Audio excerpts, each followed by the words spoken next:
Hey guys, this is Uncle Doug with Fellowship of the Martyrs. I'm coming to you to do a quick intro. Lawrence got some prayer and wanted to share with you some of what he feels like the Lord was teaching him about how to keep the door shut and everything else.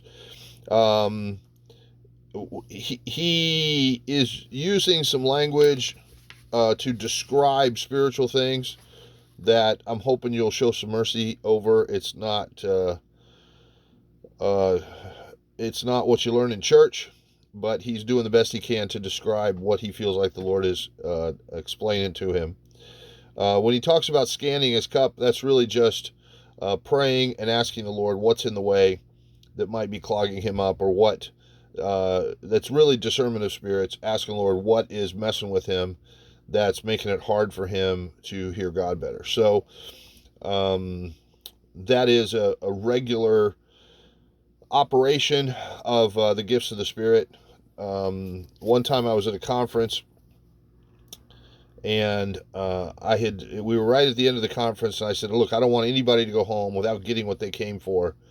I'll be here and be available for you till whenever it takes, which really irritated the guy in charge of the conference, because he'd only rented the room for a few minutes longer than whatever. Anyway, so I was sitting talking to this lady, and she was crying, and God was showing me what was clogging her up and unforgiveness in her heart and whatever. And I turn around, and there's another lady sitting next to me. And I said, hi, can I help you? And she said, can you tell me what's in my future? And I was like, please don't hit me with lightning, Lord. Please don't hit me. And she's like, what's the problem? I said, that's completely inappropriate. That is totally, totally wrong-headed question to even ask me. She said, well, I thought you were a seer. I'm like, well, look, it's not that God doesn't tell me things. It's here's how this works. I asked the Lord, what's in the way between you and him, so you can say you're sorry, and then he'll explain to you what's in your future. You want to do that? She says, no, I just want to know when God's going to whack my ex-husband.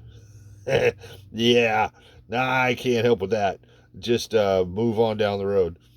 Um, anyway, the spiritual gifts are not psychic gifts. The Lord tells you what he wants to tell you, how he wants to tell you. It's not a superpower, but his sheep should be hearing his voice, and they should be able to ask questions like, what can I do to help this person hear you better? Or what's in the way, or what's hiding in their history, or their unforgiveness toward Uncle Ed who molested them, or whatever. Let's get it out and deal with it, and so on. Anyway, so that as preface, I'm going to go into Lawrence. He just did audio um, of some of what the Lord was talking to him about how to keep the door shut, and he made a picture with Chat GPT he thought would be good for the video, and so it's there too. Uh, and please be merciful if you think it's a little creepy. Anyway, we're trying to empower all of the folks here to share their testimony, to be able to teach, to be able to explain to people about difficult spiritual things. And so here it is. God bless you all. So, Ricky, I was going to tell you what happened. So, yesterday I got my cup scanned by Doug. And the Lord allowed him to do it, and he was going through, and he found a self-condemnation, which was a crow on the side of my shoulder.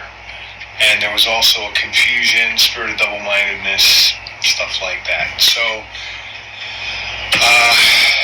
what I was telling Alex, and I'll just repeat everything because you're recording and Ricky's here, so I'm going to say everything again.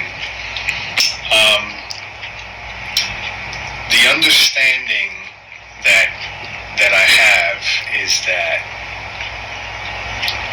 even if a powerful deliverance minister was to come and cast this thing off because he had so much faith, the thing is that the internal weakness still remains, and so it's very easy for those demons to come back.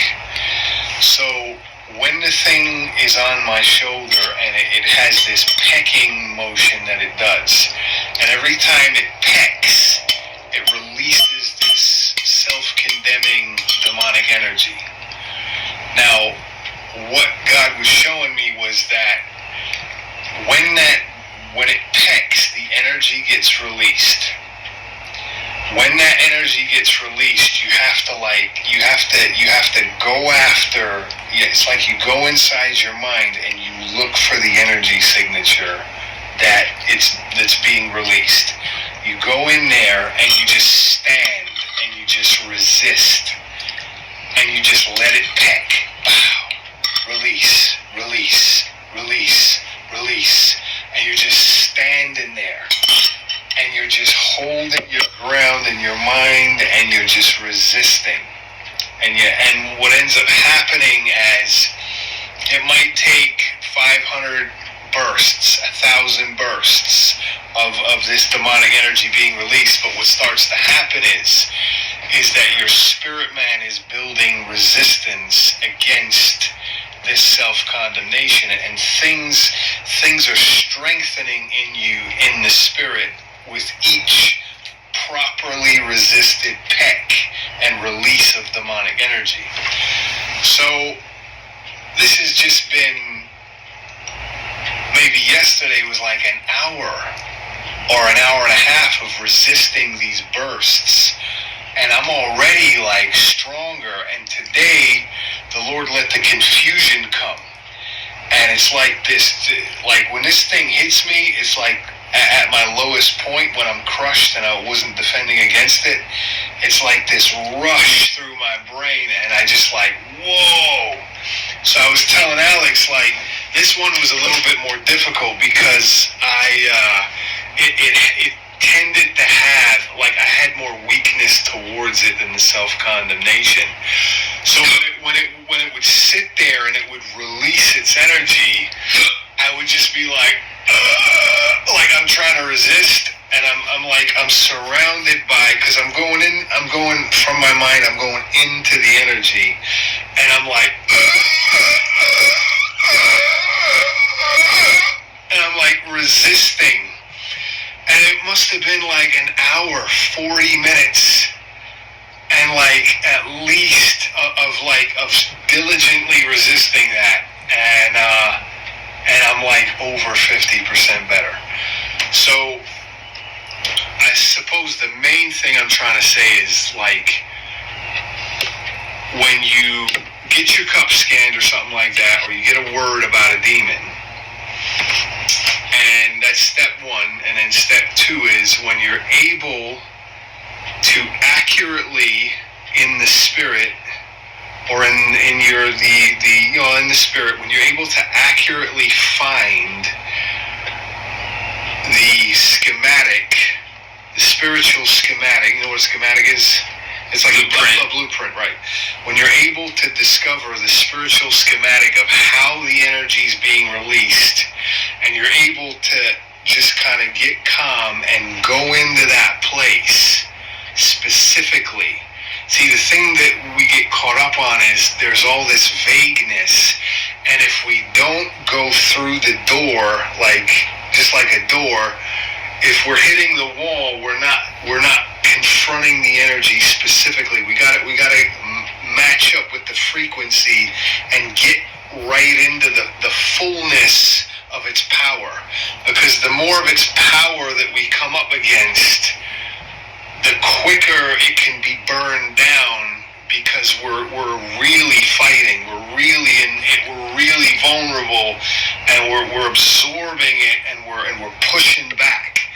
So you get the schematic and you get in there and you resist, and you just keep the confusion coming. Just let it burn, and you just let it burn, and you resist, and you resist, and you resist, and then eventually, man, and then once your spirit man has built up enough strength, like I said, I'm over 50%.